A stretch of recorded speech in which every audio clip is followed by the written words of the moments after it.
Christmas 1921. Americans have come through a world war. The Gilded Age is over and the middle class is rising. And on this day, at the Atlanta Federal Penitentiary, 66-year-old Eugene Victor Debs, a champion of American working people, is going home after serving almost 3 years of a 10-year sentence. I felt myself overwhelmed with pain and saddening emotions. The impulse seized me to turn back. I had no right to leave. From inside, the inmates called his name in a booming farewell heard a half a mile away. This is one place where they can let everyone outside of those walls know how they feel about that man and his perspective on their world. Debs was no ordinary prisoner. Socialist, labor agitator, charismatic speaker. It was Debs' speech against U.S. involvement in World War I that landed him in prison, where he even ran for president from behind bars, earning almost 1 million votes. He believed in the promise of American life. He believed in the fact that people could do well, and that was the promise of the American democratic creed. Debs stood for economic justice and challenged the social order of the Industrial Revolution. He says, wait a minute, there's a better way, there's a different way to organize our economy, to organize our government. Government should do more to help the people. Our economy is cruel to workers, and it doesn't need to be that way.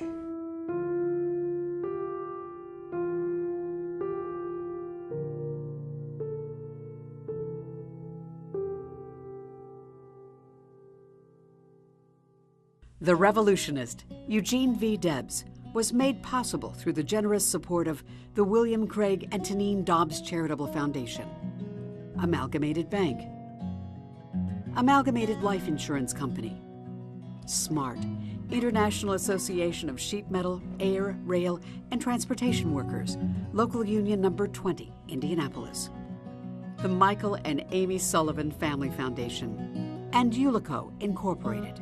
Additional funding was provided by AFL-CIO, Indiana IBEW Construction Conference, and Indiana State Conference of IBEW, James and Lisa Schrader, Laborers International Union of North America, State of Indiana District Council, IBEW Local Union 725, Quality Connection of the Greater Wabash Valley, and by the following.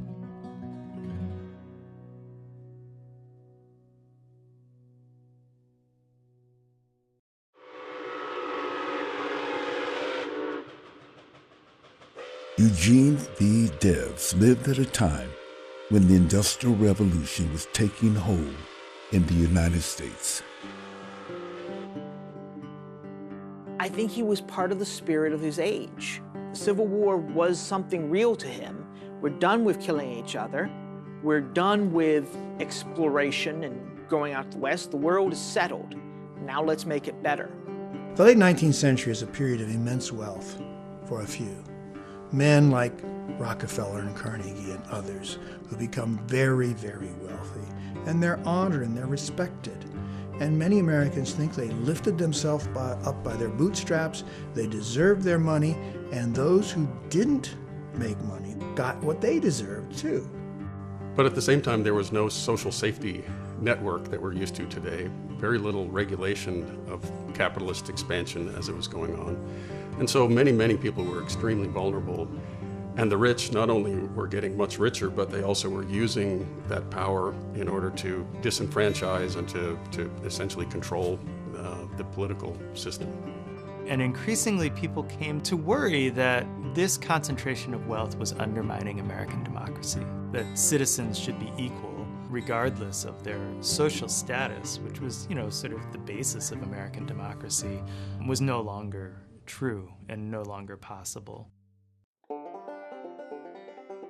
Immigrants nevertheless flooded America seeking opportunity. Daniel Debs left his home in Colmar, France in 1851.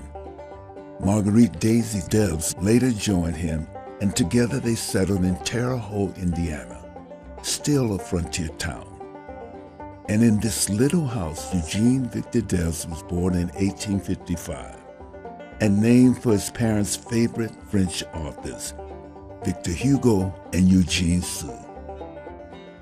Debs was closest to his 5 siblings, perhaps closest to his younger brother Theodore. The Debs children were not baptized. Eugene's church would always be one without walls, and his home forever, Terre Haute. He's born in Terre Haute, he grows up in that town, he lives in Terre Haute all his life, and I think the people of Terre Haute respected, most of them, respected Debs all his days. By 1870, the railroads pushed west, connecting towns and markets, easily seducing young Debs. He quit school to scrape paint from the cars of the Vandalia Railroad for 50 cents a day. I love that photograph, and on the left in the front sits this 14-year-old youngster. We can only imagine what this experience meant for Debs, working with men in an adult environment, in an adult job at the age of 14. Debs spent his first 2 days' wages on a paint scraper, which he kept until he died. Within a year, Debs was promoted to fireman when a co-worker got too drunk to come to work. These are the fellows who shovel the coal from the tender to the boiler. And it is nasty work. And Debs is a fireman doing, at a very young age, one of the most dangerous jobs in America. Young Debs found work in St. Louis during a depression brought on by speculative railroad investments. But increasingly, railroad profits came before safety. Worried, Debs' mother begged her son to come home. At age 19, he returned, a changed man. As a locomotive fireman, I learned of the hardships of the rail in snow, sleet, and hail, of the ceaseless danger that lurks along the iron highway, the uncertainty of employment, scant wages, and altogether the trying lot of the working man, so that from my very boyhood I was made to feel the wrongs of labor. Debs took a job as a billing clerk for the wholesale grocery firm owned by his father's friend, Herman Pullman, head of one of Terre Haute's leading families. On one hand, we have the person who would go on to become the most prominent anti-capitalist in America, really, but especially in Terre Haute. On the other hand, we have the most prominent capitalist family in Terre Haute.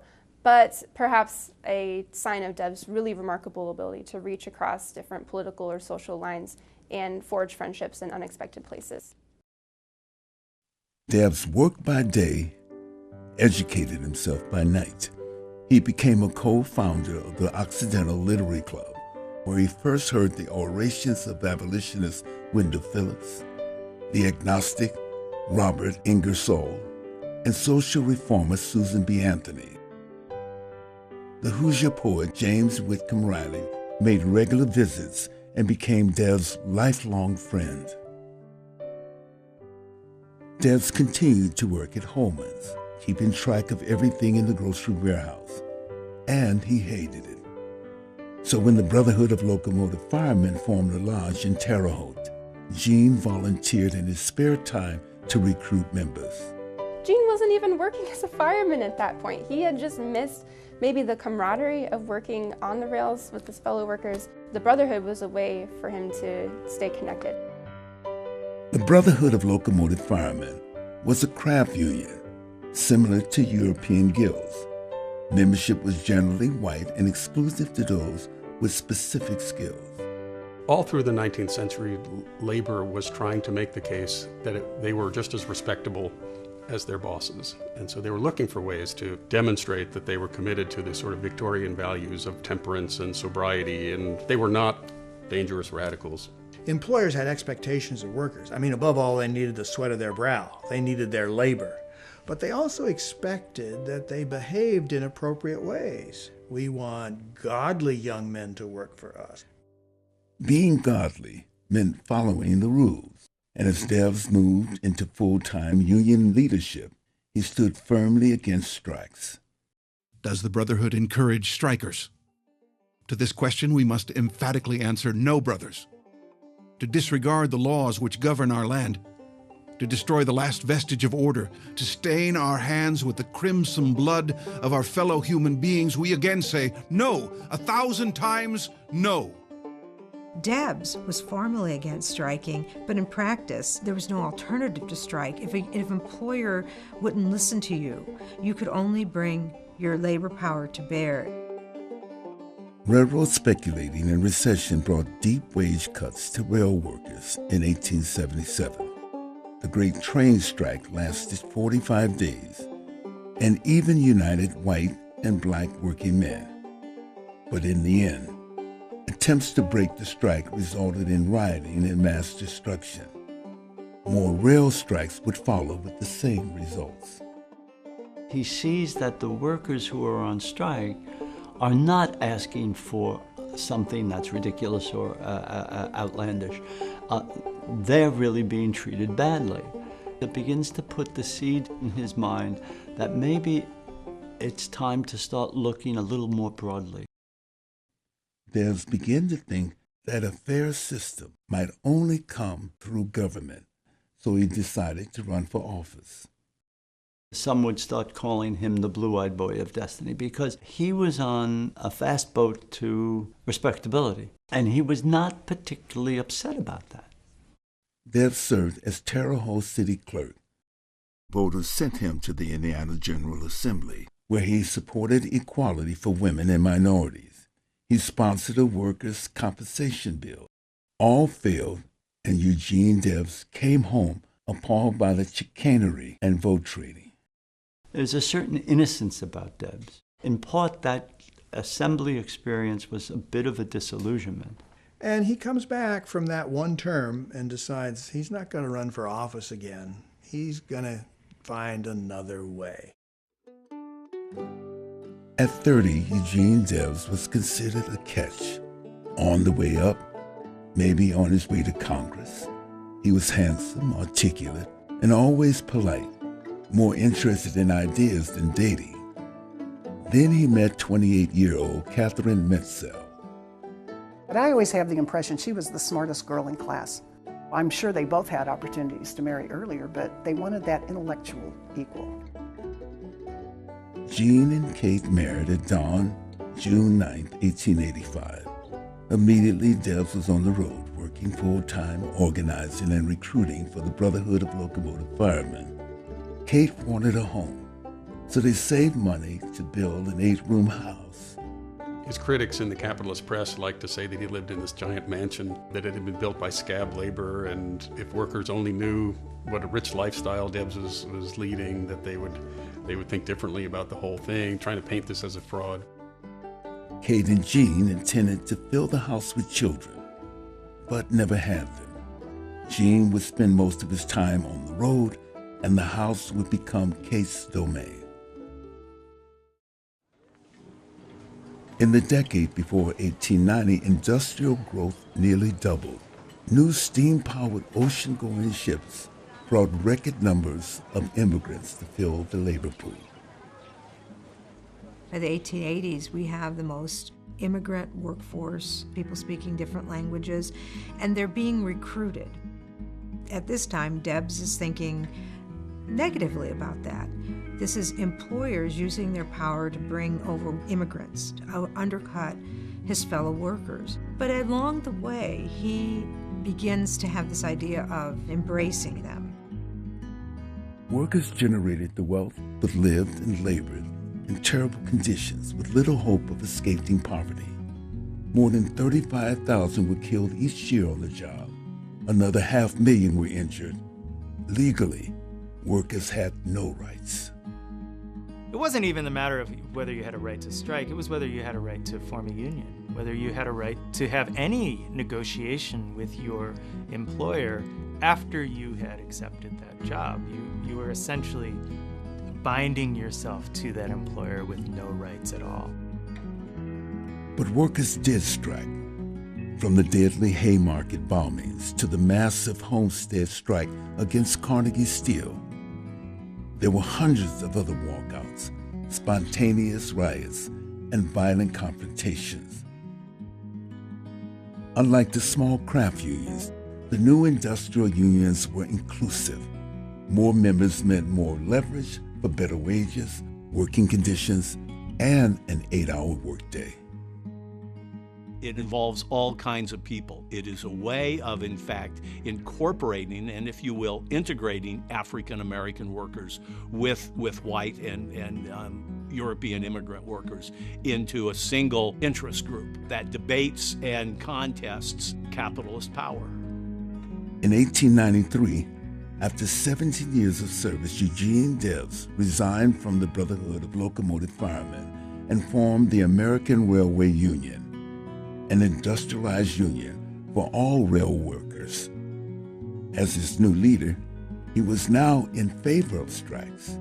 He also called for the inclusion of African Americans, a motion which lost by only 2 votes. So when the vote is lost about integrating, he has to move on anyway. Doesn't change his attitude, doesn't change his ideology. Simply says, okay, that's the will of this group of people. How do we maneuver and at least keep open the notion of African Americans in these future unions? Debs' American Railway Union was tested immediately when railroaders walked off the job in Minnesota over wage cuts. He has this amazing moment when he takes on a major railroad and wins. I mean, it looks like this hopeful moment where industrial unionism might just be the ticket. He had barely enough time to savor it when another major strike came up a few months later, and that was, of course, the Pullman Strike of 1894. Pullman Town is about 15 miles south of Chicago. Here in 1880, George Pullman bought 2 square miles of private land and built what he called a capitalist utopia, a state-of-the-art factory that produced the famous Pullman Palace luxury rail cars. Harper's Magazine featured the town, praising its modern amenities, brick houses, school, market, hotel. While the view from the street looked perfect, nothing was free. And Harper's ultimately compared Pullman to a feudal manor. He managed to offer the lowest wages possible. He managed to charge the rent that would break their back, and he worked them like dogs. When the economic depression hit in 1893, Pullman cut wages 40%. But rent and store prices stayed the same. Workers became trapped. They have to fight. They have to fight collectively. They have to figure out another thing besides trade unionism in order to gain anything, to be able to live. A majority of the employees joined Debs' new American Railway Union, and in the spring of 1894, members went to the opulent office under the main clock tower and begged management to restore wages. Eugene Debs cautioned against the strike. He was afraid that this would break the ARU because, he understood that the ARU in its infant stage was not going to be able to take on George Pullman. Debs and his brother Theo rushed to the site, went door to door, hearing complaints by the hundreds. Meanwhile, Pullman, whose net worth topped $25 million, refused workers' demands. Capitalists organizing themselves too. This is all survival of the fittest, and whoever wins out, by whatever means they do it, deserve to be there. On May 11, Pullman workers walked off the job. From coast to coast, line by line, the strike would eventually involve upwards to 250,000 workers. Virtually all traffic in the western United States was shut down. Food could not leave farms, coal remained in mines, goods did not move from factories. Newspapers dubbed the strike Debs' Rebellion. As its leader, Debs daily received and sent telegrams urging workers to stay strong and refrain from violence.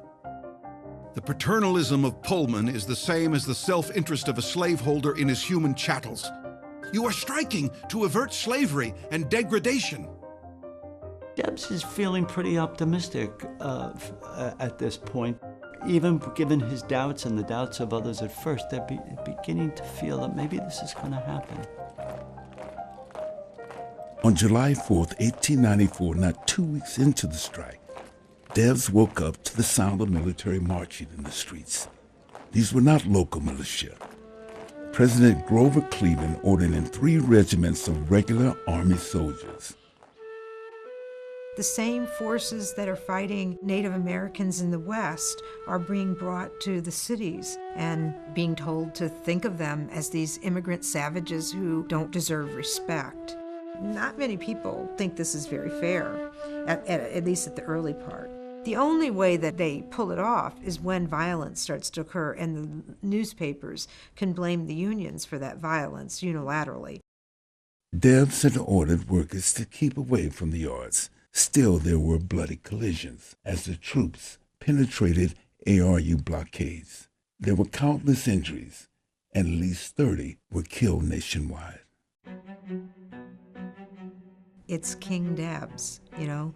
Debs is the kingpin behind this. He's the anarchist who is spurring people on. He's the one that are taking this immigrant group and having them derail train trestles in the name of their version of justice. Better to have Pullman in charge than such a man. You know, this guy who might make democracy threatening to the rest of us. United States Attorney General Richard Olney would effectively end the strike by invoking the new Sherman Antitrust Act for the first time. The act was meant to break up big monopolies, but Olney claimed strikers had obstructed the mail, and he was granted an injunction declaring the strike illegal and prohibiting Debs from helping them. With that, the Pullman Strike was over. The leaders of the Pullman organization obliterate a chance of having any discussion of what the strike was about and why it occurred. So that a basic right of democratic expression just got wiped off the boards by the force of the federal government. Pullman won the strike, but lost his town. A presidential commission declared it un-American, and the Illinois Supreme Court ordered Pullman to divest. Workers never got a raise, and most were blacklisted. To calm the unrest, Congress designated a new federal holiday, Labor Day. Meanwhile, Debs and 7 others were convicted of conspiracy. At the trial, a young Clarence Darrell, representing Debs, contended the railway owners had actually done the scheming. Darrell lost the argument. Debs was sentenced to 6 months in Woodstock Jail in northern Illinois. The Pullman strike seemed to be a turning point. Debs felt as if he had followed the rules. So when the strike was smashed by federal troops, I think he looked at that and said that the two-party system was working against working people, and that that wouldn't be the effective avenue for change, that there had to be a third party.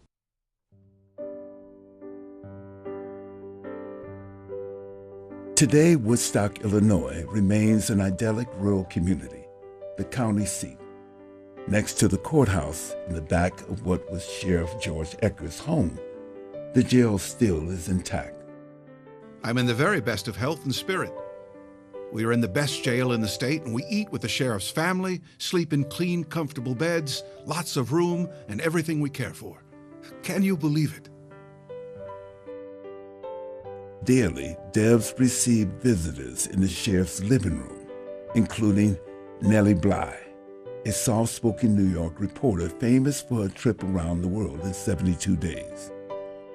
The cells are small, with 2 cots to each cell and 2 men to each cell. I took a glance at their books. There was not a light work of fiction among them. It gives some idea of the style of reading enjoyed by these men who were fighting for working men's rights.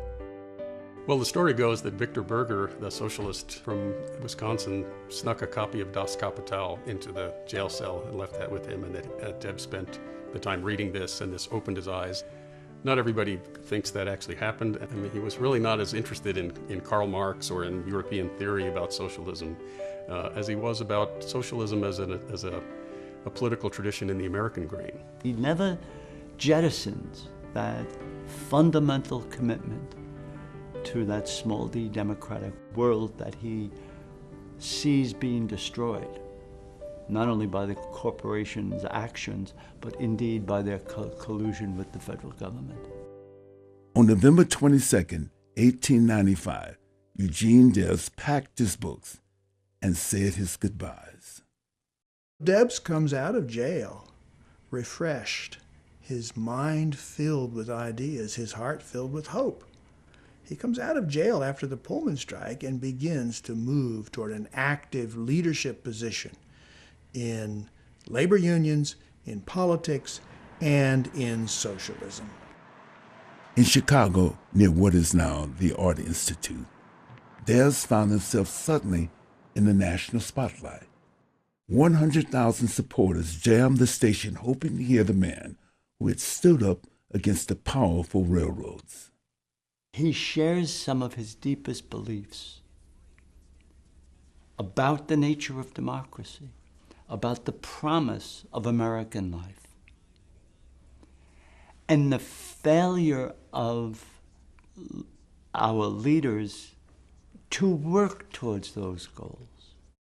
And he certainly learned from the Pullman Strike that he needs to find a way to incorporate that wider human body in a party, in a political party. The new century was coming and America was ripe for socialism. Economic booms and busts had devastated workers.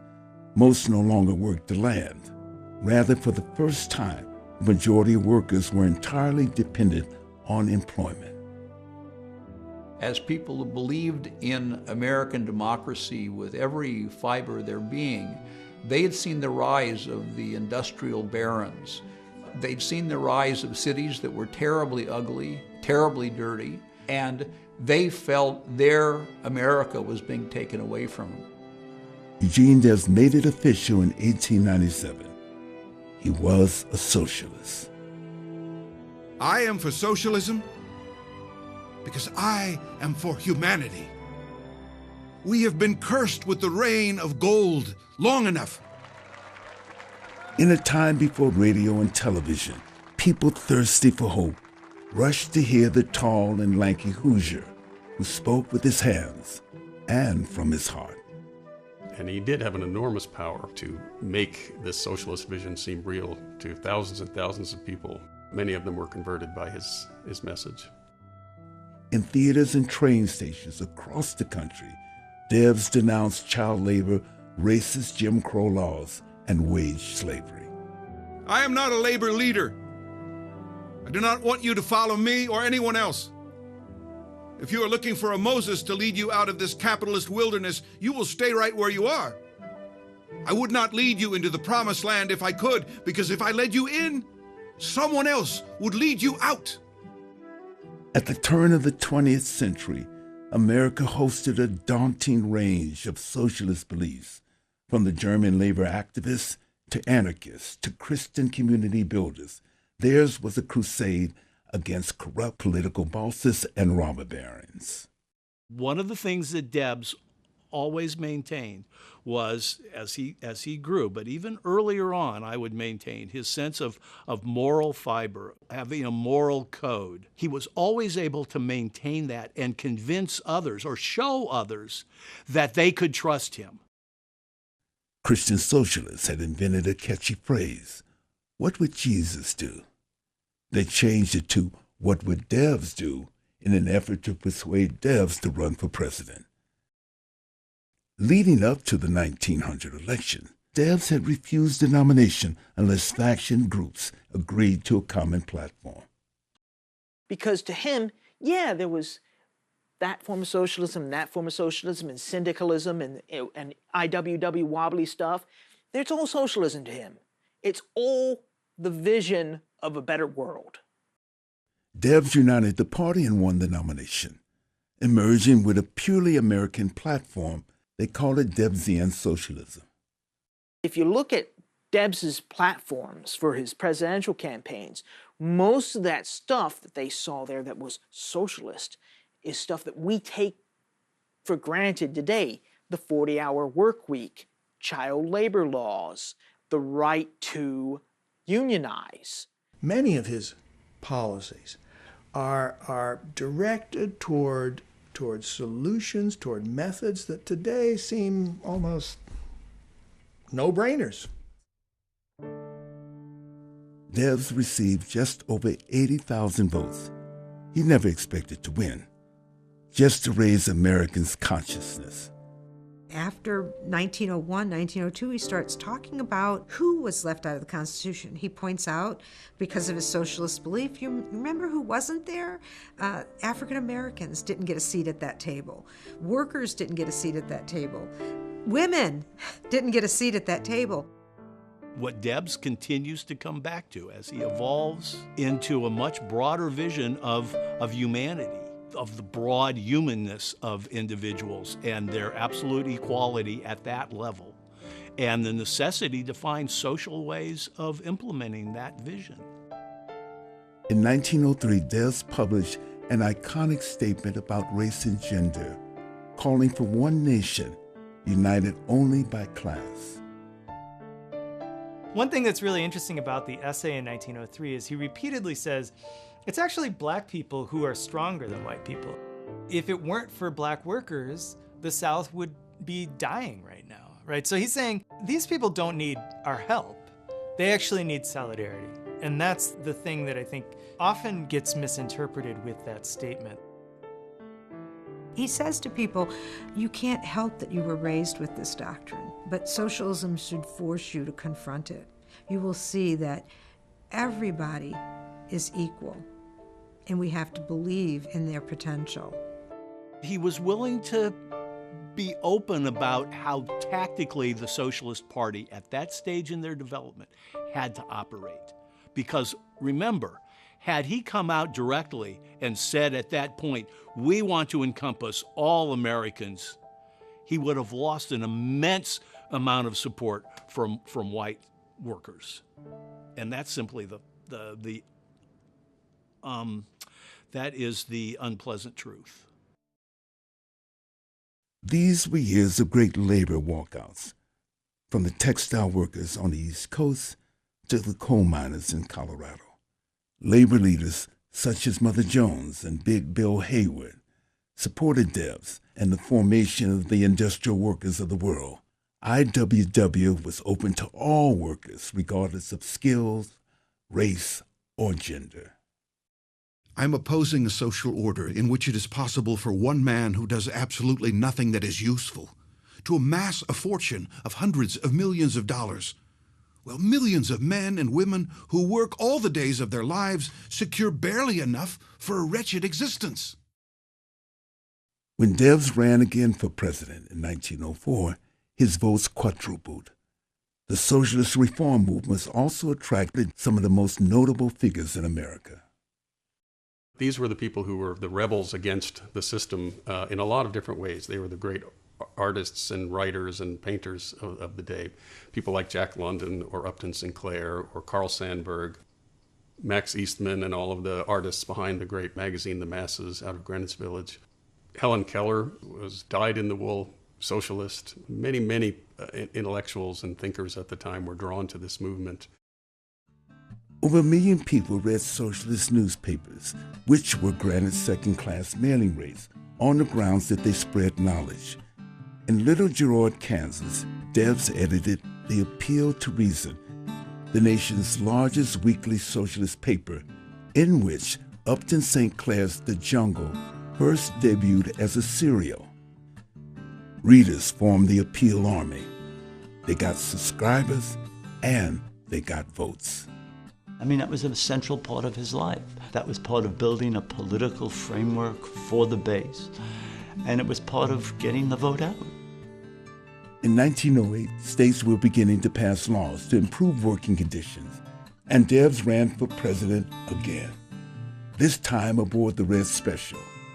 For 65 days, Debs spoke, sometimes a dozen times a day. That election Socialists won over 400,000 votes. He said, look, if the socialists ever get close to electing a president, it won't be me, because I'd be terrible at it. We'll make sure that somebody else gets to do that. I'm really here as an agitator. Debs frequently worked himself into exhaustion, recovering his health at the Lindlard Sanitarium near Chicago. He also gained strength from going home to Kate in Terre Haute, usually penniless. He was known to leave on his tours, and as soon as he ran into an old unemployed railroad worker, he would give him his overcoat and whatever money he had in his pocket. He would just come home so exhausted and just can't put one foot in front of the other. And he would have to go to bed and she would have to man the door. So this makes her the bad guy because people love Gene Debs. People want to see Gene Debs. The working class people of this town, they want to go see the great Debs. Despite his popularity, Debs had a temper. He enjoyed drinking, and in matters of policy could be dismissive to those who crossed him. By 1912, Debs was also more radical. He called on workers to rise up and demand the surrender of the capitalist class. And rise up they did. A sold-out, overflowing crowd at Madison Square Garden gave Debs a 17-minute standing ovation as he accepted the Socialist nomination for president. He grows in a variety of ways over these years, including to having a pretty healthy respect for himself. He's not a wallflower anymore. His forte is being up in front of that crowd. Debs faced three imposing candidates during the presidential election: the incumbent, Republican William Howard Taft, Woodrow Wilson, a Democrat, and the rebellious Teddy Roosevelt, who had voted from the GOP to run in the Progressive Bull Moose Party. All wanted to silence the socialists, but Roosevelt actually co-opted some of Debs' platform. Teddy Roosevelt said that Debs was a dangerous, bloody anarchist who was going to drive the country off the edge, but that the proper way to handle that was to take the good parts of the socialist platform and adopt them into what became progressive reforms. Why do they bring about child labor reform in that period? Because there's a Socialist Party. As lame as its results may seem to people, it didn't seem that way to Woodrow Wilson, and it didn't seem that way to Teddy Roosevelt, and it brings reform. Woodrow Wilson won the election, but the Socialist Party scored their best year yet. Debs received nearly 1 million votes. More than 1,000 socialists were elected to offices, including over 300 mayors.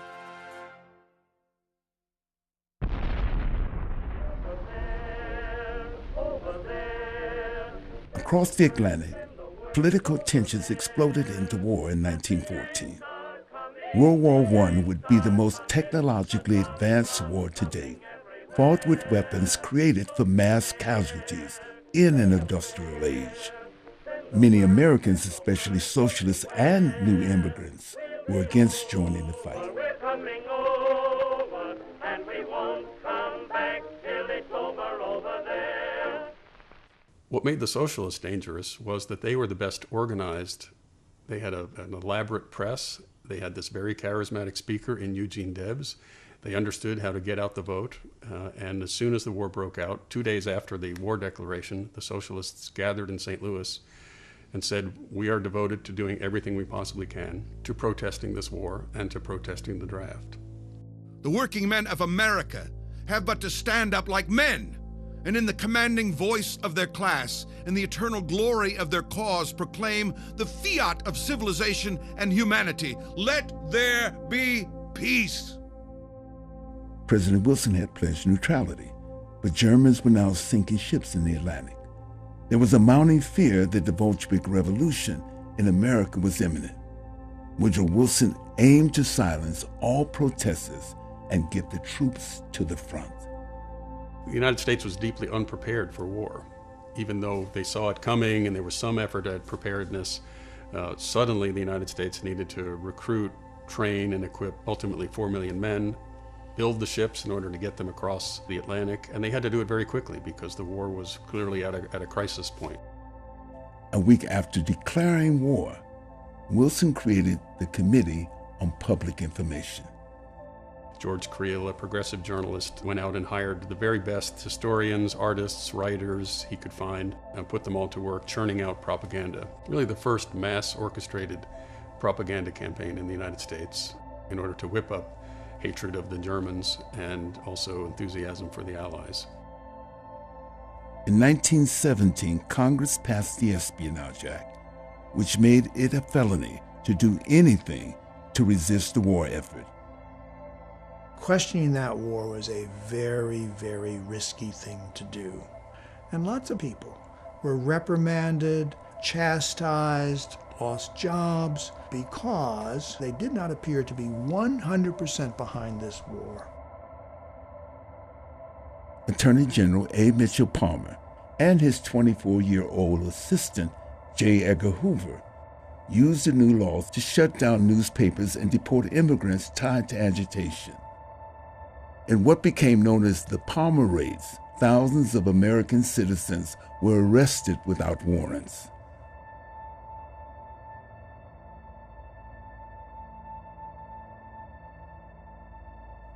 In the first few months, at least 900 people went to prison for speaking against the war, perhaps driven by guilt, and despite doctors' warnings, Debs returned to the speaking circuit. The Socialist Party was being destroyed around him. So everything Debs had worked for his entire life was sort of on the line at this point. He knew that there were government agents following him and writing down every word he said, and that this was going to be used against him if he crossed the line.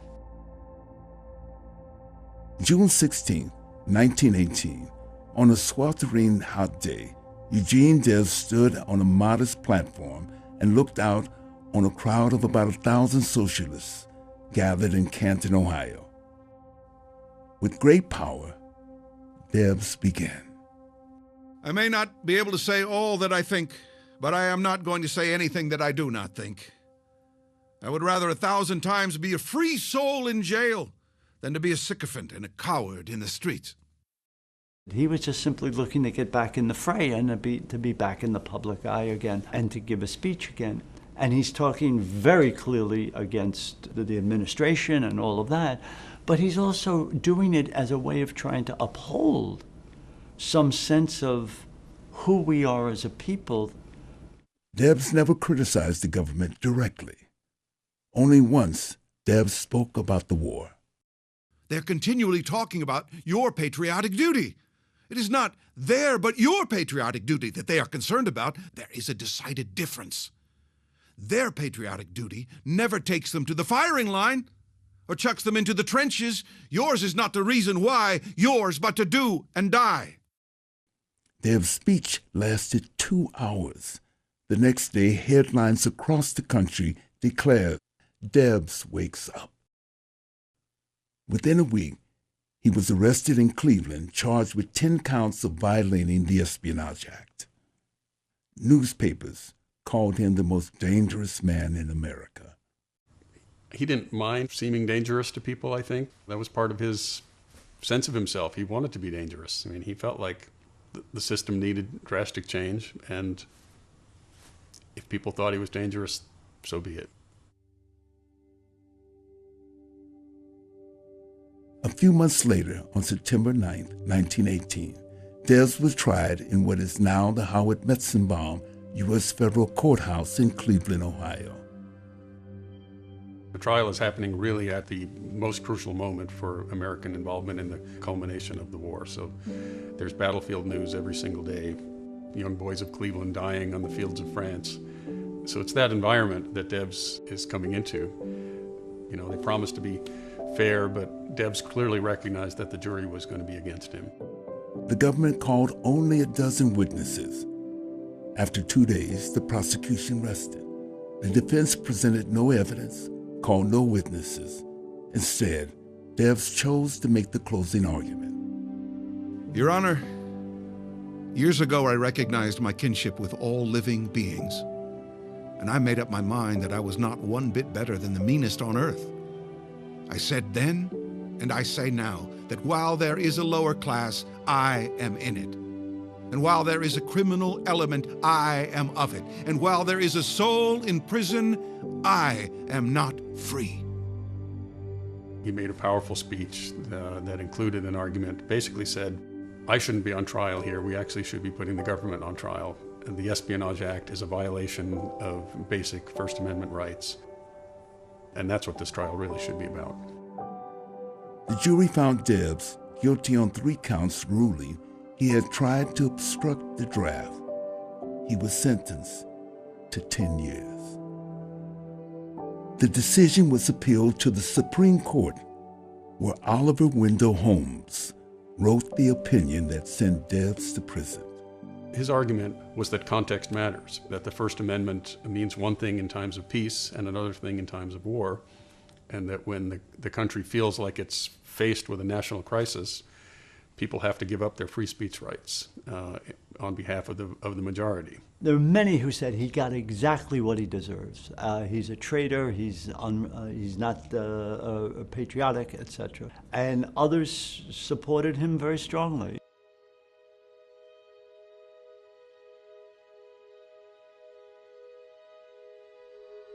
The Atlanta Federal Penitentiary was home to some of the most notorious criminals in the country. Here Debs became known as Prisoner 9653. And what he observes is this class system that incarcerates marginalized people and holds them, if you will, with no opportunity for that experience to be of any value, even as punishment, because it's so divorced from whatever their crimes would be. Some people spread the word about this gaunt old man who seemed to give people some sense of hope in this fairly desolate place that they all were in. It's very touching, it's very moving. He tried to simply be with them as people and to recognize their humanity. Debs' many visitors included Lucy Robbins. Robbins led a national amnesty campaign. The war was over, and thousands signed petitions calling for Debs' release and that of others incarcerated for speaking against the war. Many of those workers are not sympathetic to Debs at the start, but Lucy Robbins pushes them to consider, if they're doing this to Eugene Debs now, if they're doing this to socialists now, what's to stop the government from putting you in prison next time you say something that the government doesn't want?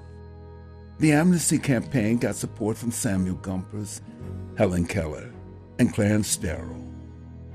Upton St. Clair tried to reason with President Wilson, but Wilson refused to issue the pardon.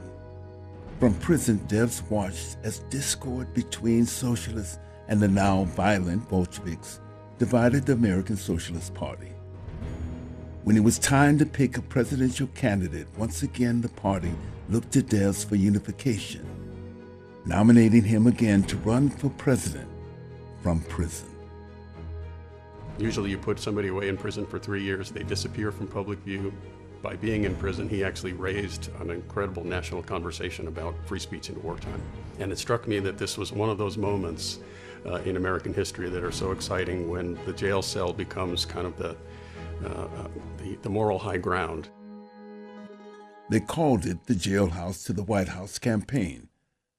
Prisoner 9653 commanded the country's attention.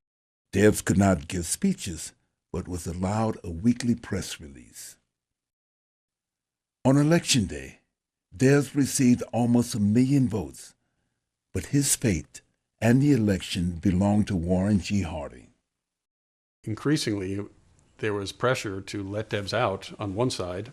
On the other hand, on the other side, there was pushback because the Klan and the American Legion and a number of conservative groups considered this to be evidence of being soft on Bolshevism. So Harding was caught in a tough spot.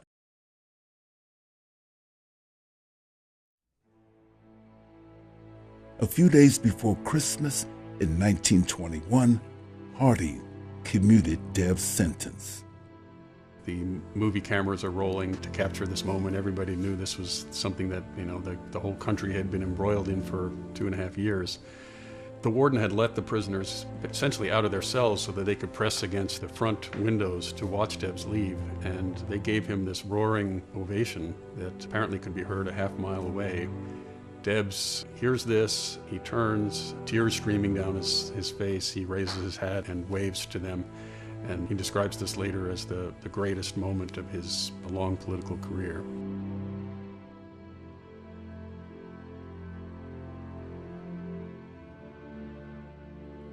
Debs met briefly with President Harding at the White House before going home. He had served less than 3 years. There were about 25,000 people who greeted him at the railroad station when he came back to Terre Haute from prison. Came home late at night, torchlight parade brought him up to the steps where he got to greet his wife after those many years. My heart is full of gratitude. I'm glad there are so many in Terre Haute who have not forgotten the principles for which I stand. Debs returned to a different world, with his life's work in turmoil. The American Socialist Party was splintered. The mainstream socialists had turned their backs on industrial unionism and class consciousness. Decaying physically, Debs is seen one last time. There have been news reports that those convicted of sedition and espionage had lost their citizenship. Debs was unsure of his status, and he did the one simple thing that would lay all doubts to rest. He registered to vote. He believed right to the end of his life that that revolution, for Americans at least, could come at the ballot box. He was an American, and his whole effort here was not to transform America into some other entity, but to have it live up to its own professed reality. Debs was never seen in public again. He was taken to Lindlar Sanitarium, where family members held vigil. On October 20th, 1926, at age 70, Eugene V. Debs' heart simply stopped, and America mourned.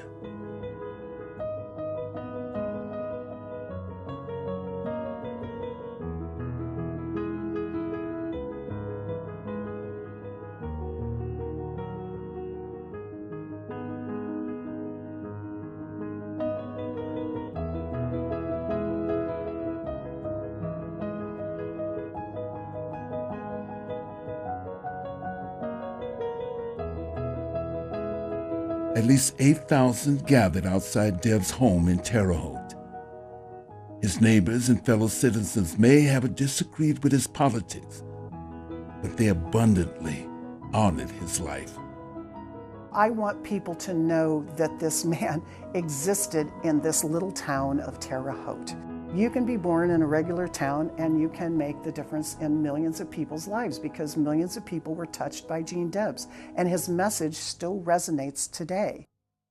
Even in defeat, Debs achieved much. For many Americans, Debs embodied their own experiences, their own social protests. The people of Indiana and the people of America have largely ignored Gene Debs. Until very recently, just in recent decades, have we begun to understand the significance of this man, the importance of this man in presenting an alternative view of America. Debs thought for himself, Debs evolved, and he never stopped believing in the promise of America. His was an enduring struggle for economic justice, a vision for equal rights, a hope for peace and the future. I think he's particularly relevant for us now as we, live in a country that continues to be plagued by intense economic inequality and intense racial inequality, and really a lack of a vocabulary for understanding the relationship between them. I think Debs as the resistor who thought something out and said, this is wrong and this is why, and this is the consequences of what happens, is the lesson that might be useful for us. But in our time, that we have to think about it in our time. So O'Reilly wrote this poem about his good friend Gene Debs. And there's Gene Debs, a man that stands and just holds out in his two hands as warm a heart as ever beat twixt here and the judgment seat.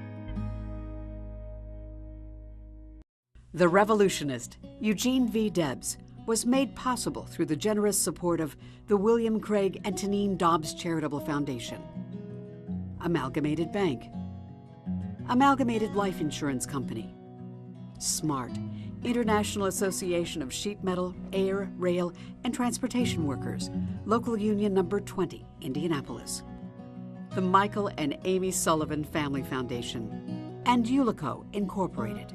Additional funding was provided by AFL-CIO, Indiana IBEW Construction Conference, and Indiana State Conference of IBEW, James and Lisa Schrader, Laborers International Union of North America, State of Indiana District Council, IBEW Local Union 725, Quality Connection of the Greater Wabash Valley, and by the following: